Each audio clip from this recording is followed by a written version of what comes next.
Sobat Jatim, kembali lagi di podcast Ruang Informasi bersama saya Yohanes Fandi yang akan menjadi host kamu di episode ke-55 kali ini. Baik Sobat Jatim, setiap tahun Ramadan dan Idul Fitri membawa suasana yang berbeda bagi masyarakat, khususnya di Provinsi Jawa Timur. Selain sebagai momen ibadah, ini juga menjadi waktu refleksi atas berbagai perubahan yang terjadi, baik dari sisi sosial, ekonomi maupun budaya. Dan di tengah meningkatnya kebutuhan masyarakat, kestabilan harga bahan pokok dan kelancaran distribusi menjadi perhatian utama di Jawa Timur. Infrastruktur transportasi ini juga diuji dengan lonjakan arus mudik yang menuntut kesiapan dan pengelolaan yang lebih baik. Kemarin kita membahas seputar menjaga stabilitas harga bahan pokok, memastikan ketersediaan pangan hingga menyambut mudik lebaran.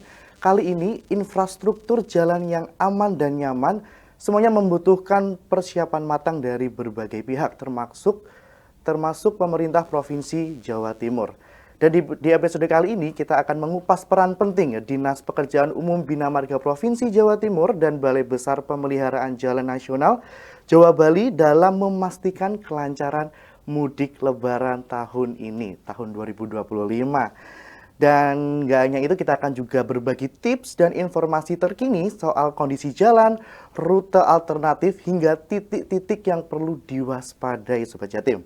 Dan telah hadir bersama saya di sini Ibu Krisna Murti, Kepala Bidang Pengaturan dan Pengendalian Dinas Pekerjaan Umum Bina Marga Provinsi Jawa Timur. Selamat pagi Ibu. Selamat pagi. Mungkin Ibu mau menyapa langsung Sobat Jatim di sana, boleh? Monggo.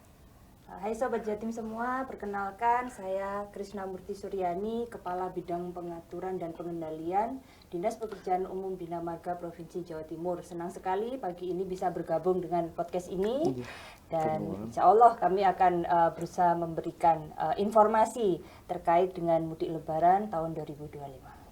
Dan gak hanya Ibu Krisna Murti aja, di sini ada yang cakep-cakep Sobat Jatim, ada Bapak Adi Rosadi, Kepala Bidang Preservasi Balai Besar Pemeliharaan Jalan Nasional Jawa Bali. Selamat pagi Bapak. Selamat pagi. Gimana kabarnya Pak? Sehat? Alhamdulillah. Alhamdulillah sehat. Mungkin Bapak mau menyapa langsung Sobat Jatim. Baik, terima kasih. Assalamualaikum warahmatullahi wabarakatuh. Selamat pagi, salam sejahtera untuk kita semua. Untuk Sobat Jawa Timur, kami dari Balai Besar Pelaksanaan Jalan Nasional Jawa Timur Bali, saya Adi Rosadi, selaku Kepala Bidang Preservasi 1 Balai Besar Pelaksanaan Jalan Nasional Jawa Timur Bali. Insya Allah kami akan menyiapkan infrastruktur jalan dan jembatan yang mantap untuk bisa dilalui mudik lebaran tahun 2025. Baik, berarti ini ada dua narasumber yang sangat luar biasa. Pokoknya intinya fokus kita pada hari ini adalah kesiapan infrastruktur ya, jalan dan jembatan di Jawa Timur menjelang mudik lebaran, serta bagaimana pemerintah dan instansi terkait memastikan perjalanan pemudik aman, lancar. Baik, saya mau mulai dulu dari Ibu Krisna Murti ya Bu ya. Baik, menjelang mudik lebaran banyak persiapan yang dilakukan oleh Dinas PU Bina Marga. Bisa dijelaskan apa saja persiapan-persiapan utama yang sudah atau sedang dilakukan Bu untuk memastikan kelancaran arus mudik? Oke, terima kasih. Mas Fandi ya? Iya. Oke, Mas Fandi. Jadi gini, untuk menyambut mudik lebaran, sebetulnya tidak hanya untuk menyambut mudik lebaran ya. Jadi kami selalu berusaha untuk mempertahankan dan memelihara kondisi jalan provinsi yang ada di Jawa Timur. Mungkin untuk informasi bahwa panjang jalan provinsi yang ada di Jawa Timur adalah 1.671,32 km dengan jumlah jembatan 1.243 jembatan. Nah, sampai saat ini per akhir 2024 kondisi jalan yang dalam kondisi mantap dalam arti baik dan sedang ini ada di posisi 89,61%. Nah, ini harus kita pertahankan terus kemantapannya, apalagi saat ini kan musim hujan. Nah, kalau musim hujan ini kondisi jalannya cepat sekali berubah. Hari ini masih mulus, besok sudah lubang seperti itulah. Apalagi ini sudah mendekati mudik lebaran. Ini harus kita jaga agar tidak ada lubang. Sesuai dengan komitmen Ibuku bahwa kami harus sapu lubang. Setiap hari harus memaksimalkan itu. Sehingga persiapan kami adalah saat ini adalah terus memantau kondisi jalan provinsi kami, juga jalan kondisi jembatan kami, berusaha supaya tidak ada lubang sehingga nyaman dilalui oleh para pemudik di 2025. Berarti udah ada peningkatan jalan ya Bu ya di Jawa Ya, Timur sudah ini? mulai berproses. Beberapa paket sudah mulai berjalan. Tetapi pemeliharaan rutin tetap kami lakukan setiap Baik. hari. Untuk seberapa jauh Bu persiapan tahun ini dibanding tahun sebelumnya? Apakah ada perbedaan dari perencanaan atau pelaksanaannya Bu? Kalau pelaksanaan sih rutin ya, karena kita memang rutinnya setiap hari seperti itu. Jadi Oke. dari tahun lalu sampai tahun sekarang pun juga seperti itu. Tetapi yang menjadi fokus adalah karena ini sudah lebaran, di musim hujan sudah akan lebaran Wah, gitu loh. Ini udah musim hujan pas mendekati sekali, lebaran iya pas momennya. sekali momennya, sehingga memang effortnya mungkin lebih keras. Lebih keras. gitu. Baik. Bapak, sama halnya dengan PU Bina Marga, BPPCN Jawa Bali juga berperan dalam menjaga kelancaran arus mudik. Nah, bisa Pak mungkin dijelaskan agenda utama BPPCN dalam persiapan mudik Lebaran tahun ini? Baik, terima kasih. Jadi sebenarnya persiapan jalur Lebaran 2025 ini merupakan kelanjutan daripada persiapan kami waktu Natal 2024 dan tahun baru 2025. Jadi kami memang selalu berusaha untuk menjaga kemantapan jalan supaya bisa dilalui oleh pengendara baik secara aman, lancar dan nyaman seperti itu. Jadi kami selalu melaksanakan pekerjaan pemeliharaan rutin jalan untuk supaya jalan kita itu tidak ada lubang. Iya, seperti itu. Baik, untuk di Jawa Timur sendiri jalan nasional ini ada berapa kilometer sih Pak? Mungkin budgetnya masih belum tahu. Untuk jalan nasional yang ada di Provinsi Jawa Timur itu sepanjang lebih kurang sekitar 2.261 km. Jadi perlu kami sampaikan bahwa saat ini kondisi kemantapan jalan itu sekitar 97,57%. Jadi perlu kami tambahkan informasi bahwa kemantapan jalan itu kita ukur dari panjang. Jadi kalau beda ini kalau kita bilang kendaraan mobil kondisi 97%. Artinya kalau 97 kan masih mulus gitu. Tapi kalau jalan 97% itu kalau seandainya ada panjang jalan kita 100 kilo, berarti yang dalam kondisi baik mantap itu sepanjang 97 km. Artinya masih ada 3 km jalan yang rusak. Jadi yang kondisi mantap itu dalam kondisi rusak ringan dan rusak sedang. Seperti itu. Jadi jangan diartikan seperti mobil. Kalau 97% mobil kan masih bagus banget kan. Iya. Nah, kalau jalan itu kita ngukurnya dari panjang. Jadi panjang kilometer. Kalau 100 kilo berarti 97%, berarti 97 kilo yang kondisi mantap, yang 3 kilonya yang rusak. Gitu. Oke, kalau tadi di Bina Marga itu kan setiap hari ada ini ya Bu ya, laporan jalan lubang-lubang itu langsung Iya. kalau di jalan nasional sendiri bagaimana Bapak untuk menanggapi mungkin respon masyarakat? Sama. Jadi kita ada aplikasi juga namanya Jaki, jalan kita itu. Jaki. Kemudian kita ada penilik-penilik. Jadi setiap ruas jalan kita itu ada penilik jalan yang bertugas memang setiap hari untuk mengecek, mengidentifikasi kondisi jalan kita. Apabila ada jalan berlubang, itu segera mereka laporkan, terus mereka usulkan penanganan seperti apa. Jadi sama, kita dalam penanganan jalan ini ada pemeliharaan rutin, berkala, rehab, dan pembangunan. Seperti itu.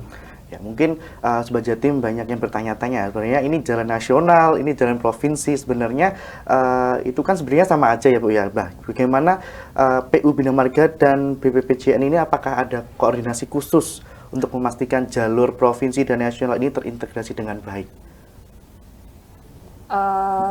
Sebetulnya kalau kami dengan balai terus berkoordinasi ya berarti ya. Jadi selama ini terus memang kami bekerja sama untuk memastikan bahwa kondisi jalan ini baik nasional maupun provinsi ini mantap. Karena kadang gini, ada mungkin pengguna jalan melaporkan bahwa ada jalan yang rusak. Nah, itu maksud saya, Bu. Dilaporkan ke provinsi. Ternyata waktu kami cek, ini ternyata jalan nasional dan sebaliknya.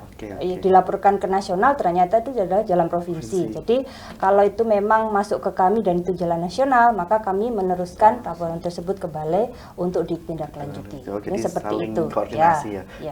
Begitu pula dengan yang di kabupaten kota ya Bu ya. Betul, sama aja ya. Iya. Jadi Sobat Jatim nggak apa-apa sih kalau misalnya yang masih nggak tahu ini jalan nasional. Yang membedakan apa sih sebenarnya Bu jalan nasional dan jalan provinsi itu? Mungkin dari marka ya. untuk membedakan jalan nasional sama jalan daerah itu, jadi kalau di jalan itu kita lihat marka. Jadi kalau markanya itu warna kuning, itu jalan nasional. Tapi kalau dia semuanya warnanya putih, itu jalan daerah. Apakah jalan provinsi, kabupaten, kota. Oke, berarti insight baru nih Sobat Jatim, bahwa jalan nasional itu markanya yang kuning-kuning, yang putih itu adalah jalan punya daerah. Baik. Untuk jalur jalan nasional mana saja Pak yang sudah mengalami peningkatan kualitas dan ruas mana yang paling banyak dilalui pemudik di Jawa Timur? Jadi untuk menghadapi jalur Lebaran ini, kita ada 5 koridor yang kita siapkan untuk menunjang kelancaran arus mudik dan arus balik Lebaran 2025. Jadi kita ada 5 koridor.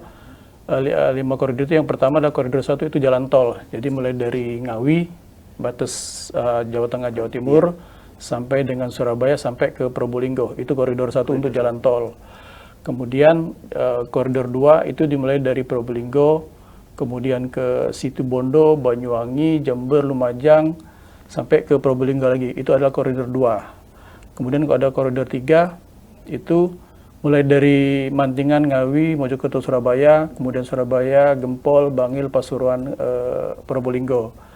Kemudian juga koridor 3 dan 4 ini mulai dari Bulu, Tuban, Lamongan, Gresik, dan Surabaya. Jadi kalau untuk arus mudik ini, kita fokus untuk 3 lintas. Jadi di Jawa Timur ini kan ada lintas utara, lintas tengah, dan lintas selatan. Lintas utara itu kita mulai dari Bulu, Tuban, Lamongan, Gresik, Surabaya sampai ke Probolinggo. Kalau lintas tengah kan mulai dari Ngawi, terus ke Nganjuk, Mojokerto, Surabaya, Gempol, Surabaya gitu sampai ke Probolinggo. Kalau lintas selatan kan mulai dari Pacitan sampai ke Ponorogo, Tulungagung, Blitar, sampai ke Lumajang, Jember, ke Banyuwangi. Seperti itu. Oke, berarti ada 5 koridor ya Pak ya. Yang menjadi fokus itu adalah lintas utara, tengah, dan selatan. Itu oh ya, kalau lintas yang koridor 5 itu adanya di Bali. Oh, yang di Bali. Oke, baik. Itu yang menjadi fokus pemeliharaan mendukung kelancaran mudik ya Bapak ya. Baik, untuk Ibu, apakah selain jalan Bu, apakah ada pemeliharaan tentang kondisi jembatan mungkin di Jawa Timur ini? Apakah ada jembatan yang sudah atau sedang dilakukan pemeliharaan dalam rangka mudik Lebaran tahun ini Bu? Kalau untuk jembatan memang tahun 2025 kami ada beberapa paket jembatan. Tapi untuk pada saat mudik Lebaran ini progres untuk paket jembatan memang belum mulai. Jadi mungkin insya Allah masih aman, tapi kondisinya juga masih aman dan paketnya juga belum mulai. Kalau untuk fokus di mudik Lebaran ini adalah yang sudah progres adalah yang di jalan aja. Jadi yang Jember itu, yang viral kemarin itu sudah mulai ada progres, rekonstruksi, kemudian pelebaran, kemudian di daerah Ngantru, batas Kabupaten Blitar juga sudah mulai turasnya juga sudah paketnya sudah berjalan, di Kediri juga Tulungagung Serengat. Itu yang sekarang progres. Tetapi pada saat mudik Lebaran tidak akan mengganggu. Oke, baik. Tadi untuk BPPJN itu ada tiga lintas yang jadi prioritas di jalur sebelum mudik Lebaran ini Bu. Kalau di provinsi sendiri bagaimana Bu? Jalur provinsi mana yang menjadi tujuan utama atau jadi prioritas utama? Sebetulnya kalau prioritas untuk jalur mudiknya itu banyak, terutama perbatasan, kan ada jalan provinsi yang perbatasan dengan Jawa Tengah. Nah itu pasti akan menjadi jalur mudik. Kemudian di daerah arah Pacitan seperti itu kan juga bencana alam ya, jalur mudik. Kemudian juga rawan longsor, sehingga kami juga prioritas untuk pemeliharaan di situ. Dan ini selain jalur mudik kan kalau di jalan provinsi ada jalan yang pariwisata di Malang. Malang itu kan pada saat Lebaran biasanya hari pertama, kedua sepi. Kebetulan saya orang Malang jadi saya tahu ya.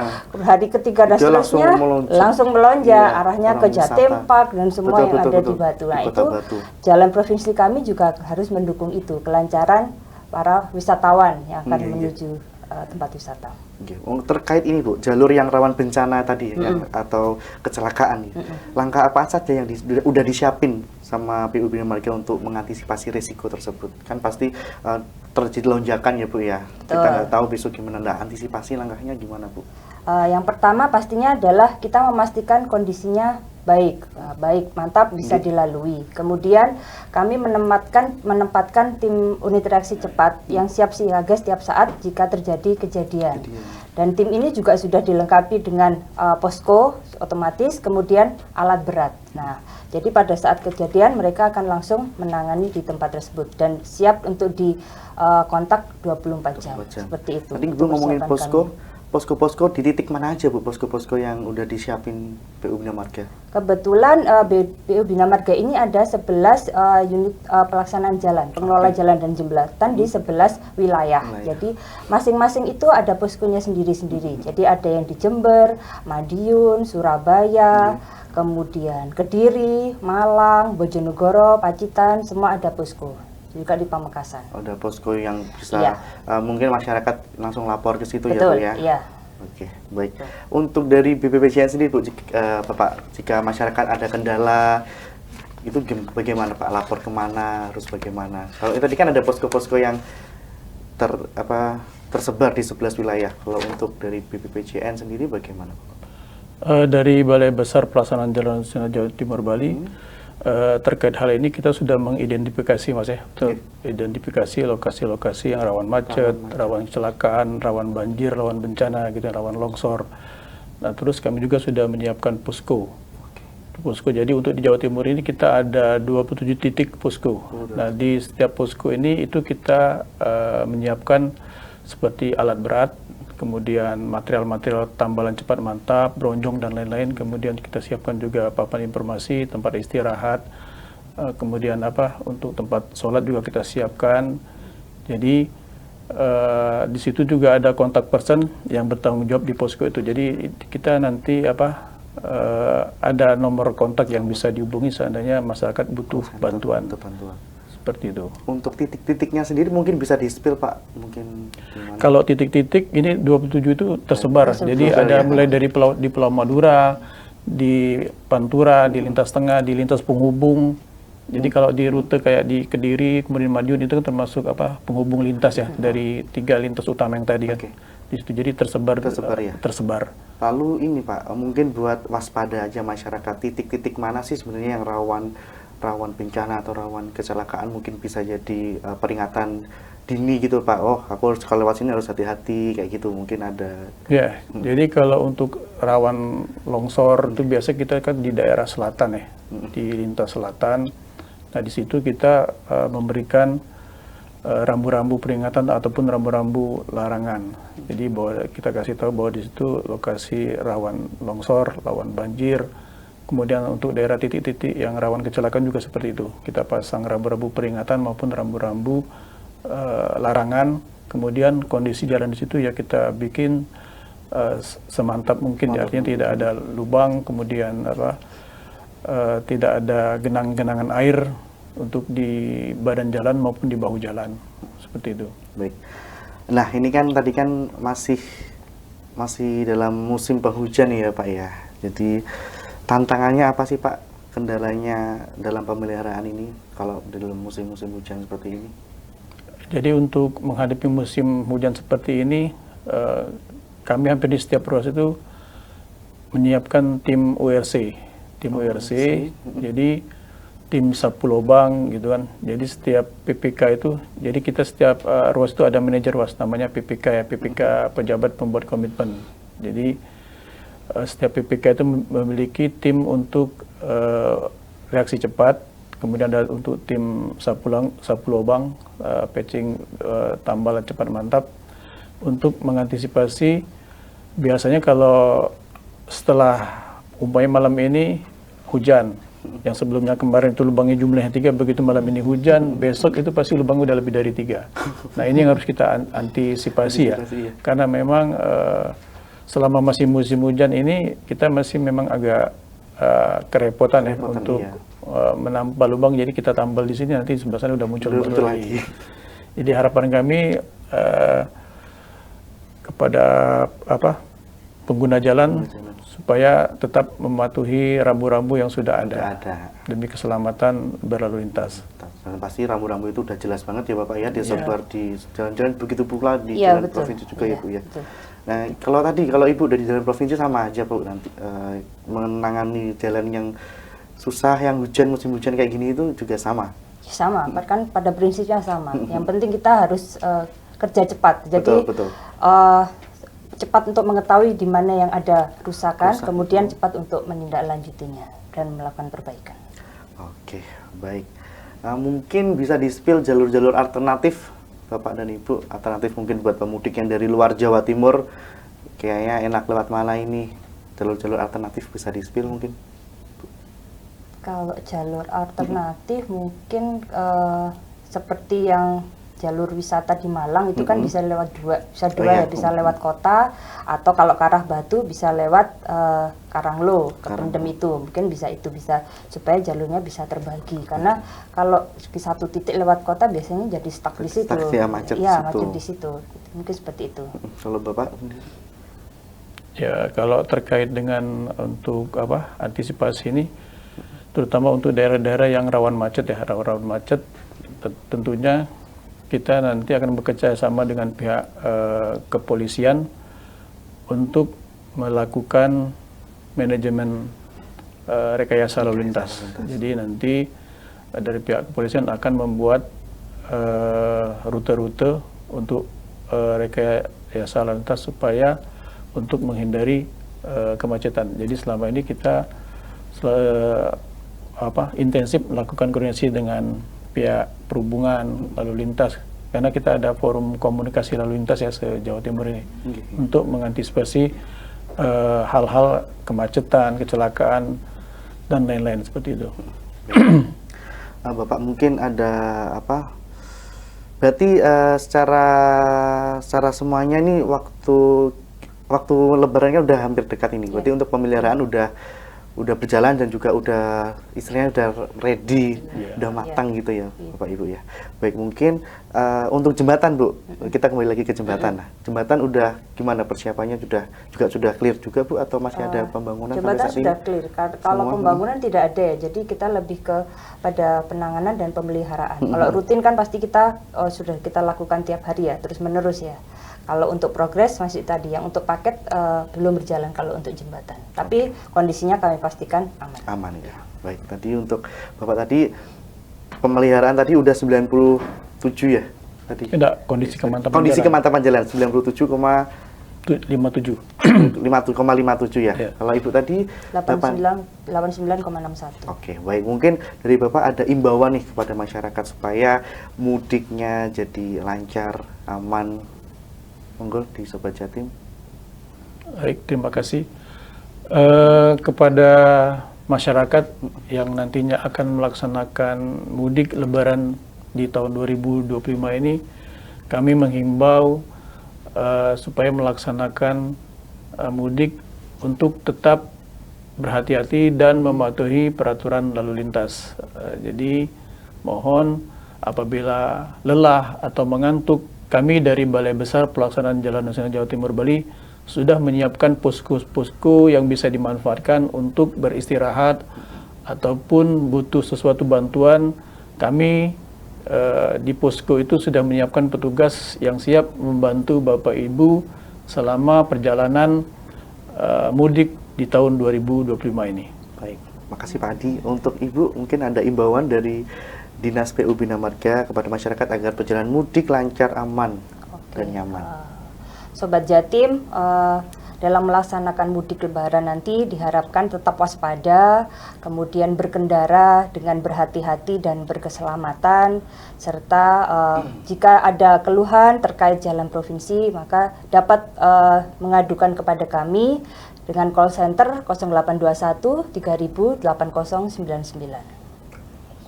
Baik, tadi ada call center 0821 3000 8099 untuk DPU Bina Marga. Tadi ada aplikasi juga ya Pak ya? Tadi sempat di-spill, apa namanya Pak tadi mungkin? Aplikasi Jaki. Jaki ya, Jalan Kita. Jalan Kita. Jadi kalaupun masyarakat ada keluhan terhadap kondisi jalan, bisa langsung dilaporkan ke Jaki tersebut. Jaki.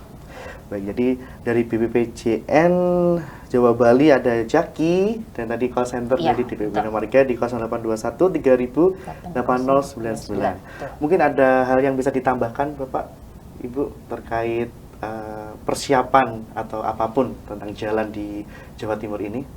Baik, kalau dari kami target H-10, artinya mungkin sekitar tanggal 21 Maret kita sudah zero pothole, artinya sudah tidak ada lubang lagi sepanjang jalan nasional. Kemudian kami juga sudah menyiapkan posko yang siap beroperasi mulai tanggal 21 Maret sampai dengan 10 April 2025. Mungkin Ibu ada tambahan? Kalau dari kami, paket pekerjaan kami insya Allah tidak akan mengganggu libur lebaran, sehingga mungkin sudah sama dengan dari balai, mungkin H-10 kami sudah berhentikan, dan itu kondisinya tetap bisa dilalui, aman dan nyaman. Baik, terima kasih Bapak Adi dan Ibu Krisna atas waktunya. Intinya podcast ini tuh bertujuan fokus pada kesiapan infrastruktur jalan dan jembatan di Jawa Timur menjelang mudik Lebaran, serta bagaimana tadi sudah dijelaskan secara detail pemirsa. Tadi saya juga mendapatkan insight-insight yang luar biasa terkait bagaimana dari BPJP Jawa Bali dan juga Dinas PU Bina Marga ini memastikan perjalanan mudik kalian semua berjalan lancar dan aman. Baik, Sobat Jatim, terima kasih atas waktunya, dan juga Bapak Ibu, terima kasih banyak atas waktunya sudah berkunjung ke podcast Ruang Informasi Dinas Kominfo Provinsi Jawa Timur ini. Semoga sehat selalu, semoga puasanya lancar, dan juga sambil menuju ke hari kemenangan kita semua diberi keberkahan semuanya. Amin. Terima kasih Sobat Jatim. Sekian podcast Ruang Informasi. Saya Yohanes Fandi dan seluruh kru yang bertugas mengucapkan terima kasih dan sampai jumpa.